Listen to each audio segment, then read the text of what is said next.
Hey everybody, wanted to give you just a few thoughts on Holy Week, Passion Week, heading up to Good Friday, and of course Resurrection Sunday. In the past, we've done some devotionals, Desiring God, and some others we've done throughout the years. We may have some extras up here at the church. You can find them online, certainly Kindle books, online books, or you can order some things. But those are good to do throughout the week. If you don't want to jump into those specific devotionals, then really just going through and reading what Jesus is doing on each one of those days. You could just type that in Google as well, Passion Week, what was Jesus doing, something like that. Or you can figure out in your Bibles. But starting this Sunday, Palm Sunday, and then working your all the way up to Good Friday and then the resurrection. So, reading those at family devotions, personal devotions, if you're in small groups, home groups, you could talk about those, discuss that. It can be helpful just preparing your heart, kind of like we do Advent for Christmas. Along with that, something that I'll put a link to this in the video below, but Lenten Lights, Noel Piper, Heather came across this years ago. She came up, I don't know if she came up with it or just furthered it along, but those readings or devotions tied to candles that you have, like all the candles lit on Palm Sunday.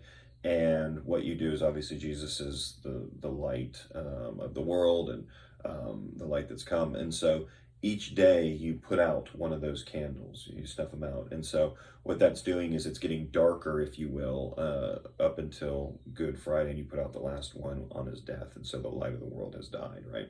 And so that's kind of fun to do, kind of something visual, maybe even with some smell there that is helpful for reminders with kiddos. And you just kind of go down the line and reading the stories, the devotions, and then putting those out every night. And then on Good Friday, of course, coming up to the church when we do the March of the Cross would be something helpful you could do to help prepare.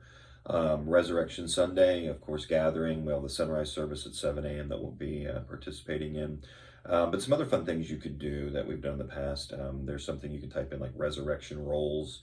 Type that in. I think it was like a croissant thing that Heather does with the kids, and they put like a marshmallow inside that kind of represents Jesus in these croissant things as a tomb. Bake them, marshmallow goes away, you open it up, Jesus is gone. Fun little treat that you can do. Even if you're going to do eggs, obviously Easter eggs have nothing to do with the Bible, but how can we redeem these ideas? And so you could do something where kids could still play some games, scavenger hunt, maybe looking for eggs. But inside the eggs, what we've done different times in the past is, in some of the eggs, we'd have like verses from the resurrection story. So they're spread out with some candy and things. And then as they find them, they can take the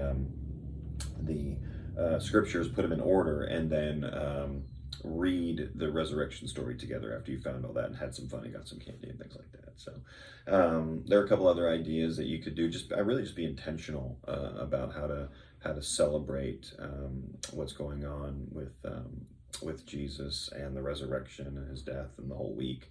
Just being intentional. But those are a few ideas I want to share with you.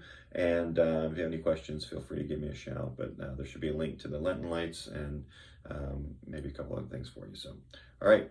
Praying for you guys. Hope to see many of you Friday and then again on Sunday. All right. Bye.